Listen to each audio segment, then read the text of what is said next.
इंतजार करना होगा। बेंगलुरु से लक्ष्मी शिवदास, एनडीटीवी। इस पूरे मुद्दे पर चर्चा करने के लिए हमारे साथ मौजूद हैं Manish Gupta, director Bangalore Colliers international के, और साथ ही हैं जेसी शर्मा जो कि वाइस चेयरमैन एंड एमडी हैं, शोभा डेवलपर्स लिमिटेड हैं, और साथ ही वाइस प्रेसिडेंट भी हैं क्रेडाई बेंगलुरु के। आप दोनों का शुक्रिया हमारे साथ जुड़ने के लिए। तो शुरुआत आपसे करते हैं शर्मा साहब। शोभा एक जाना पहचाना नाम है और काफी रेप्यूटेड होने के साथ साथ अब हम जब सुन रहे हैं कि सारे रेप्यूटेड बिल्डर्स बेंगलुरु के अब दूसरे मार्केट्स की तरफ देख रहे हैं, तो आपसे ये जानना चाहेंगे कि आखिर इस वक्त क्यों?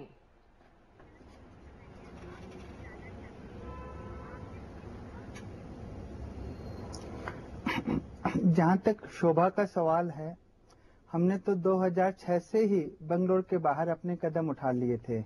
हमारा मानना है कि ये शताब्दी जो है ये बेंगलोर की है, साउथ इंडिया की है।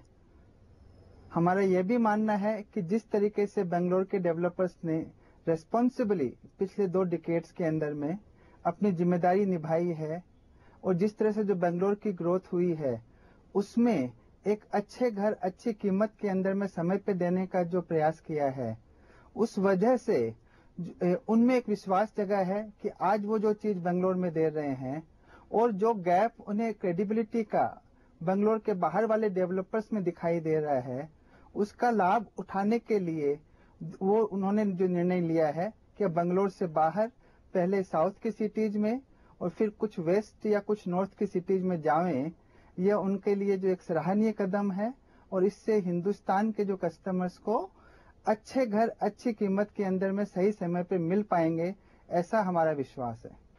मनीष, आपको क्या लगता है, क्या बेंगलुरु में तो हमने जाहिर तौर पे प्रॉपर्टी बाजार का जो हाल रहा वो उतना वैसा नहीं रहा जो हमने नॉर्थ में देखा, तो आपसे ये जानना चाहेंगे क्या इस वक्त बेंगलुरु के डेवलपर्स के लिए नॉर्थ का रुख करना एक अगर व्यापार के हिसाब से, बिजनेस के हिसाब से देखें तो कोई एक अच्छा डिसीजन है?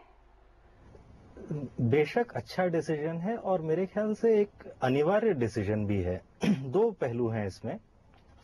पहला, जहां तक कस्टमर या ग्राहक का सवाल है, वो बेनिफिट होगा इंक्रीज्ड कंपटीशन से, इसमें कोई 2 राय नहीं है। दूसरा, with increased competition I think all the developers, जितने भी डेवलपर्स हैं, उनको उतना ज्यादा मेहनत करनी पड़ेगी एक दूसरे से आगे बढ़ने के लिए। इसके अलावा एक आई थिंक ये प्रूडेंट बिजनेस प्रैक्टिस है कि आप बिजनेस को डाइवर्सिफाई करें और एक ज्योग्राफिकल या किसी उससे दायरे से सीमित ना रखें। खुदा ना खास्ता all eggs in one basket वाली बात ना हो। तो स्ट्रेटेजिक पॉइंट ऑफ व्यू से मेरा ये मानना है कि अच्छा डिसीजन है in terms of business longevity as well as diversification. Sharma साहब, आप क्या मानते हैं कि जो नॉर्थ का मार्केट है, क्या उसके लिए जो प्रोफेशनलिज्म हम साउथ में देखते हैं, वो प्रोफेशनलिज्म लेकर के नॉर्थ में आना और यहाँ पर पैर जमाना क्या आसान रहेगा? देखिए, जिंदगी में तो आसान कुछ भी नहीं है और रियल एस्टेट का बिजनेस तो जो है, मेरा मानना है कि सबसे डिफिकल्ट बिजनेस है इंडियन एनवायरनमेंट में, इंडियन कंटेक्स्ट में, जहाँ पे जमीन से लेके अप्रूवल से लेके बैंक फंडिंग से लेके वेंडर्स से मैनेजमेंट, लेबर से मैनेजमेंट और मल्टीपल गवर्नमेंट अथॉरिटीज के साथ में एंगेजमेंट। तो ये तो हम सब जगह करते आए हैं, करते रहेंगे, हमें कोई गिला शिकवा नहीं है, हमने इसको जो है आंख खोल के देखा है। रही बात नॉर्थ में जाना या वेस्ट में जाना कितना सही रहेगा, तो जो जैसे कि मनीष जी ने आपको बताया अभी कि कहीं न कहीं कंपटीशन कस्टमर्स के लिए अच्छा है, चॉइसेज कस्टमर्स के लिए अच्छी है।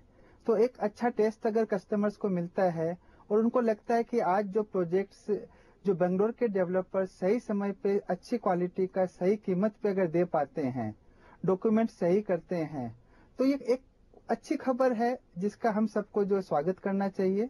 और दूसरी बात, जहां तक डिमांड की बात है, हिंदुस्तान में तो डिमांड इतनी अधिक है कि आप जो बड़ा सा बड़ा डेवलपर है उसका साइज भी अगर 10 गुना हो जावे तो फिर भी वैसे आपको 5 से 10 डेवलपर्स हर एक मेट्रो सिटीज में चाहिएंगे आने वाले समय में डिमांड को मीट करने के लिए। जी मनीष, क्या वजह है कि बेंगलुरु के डेवलपर्स जो हैं, उस एरिया के जो रीजन के जो डेवलपर्स हैं, वो दिल्ली एनसीआर जैसे जो मार्केट्स हैं उनके डेवलपर्स से बेहतर परफॉर्मेंस दे पाते हैं? क्या वजह रहती है?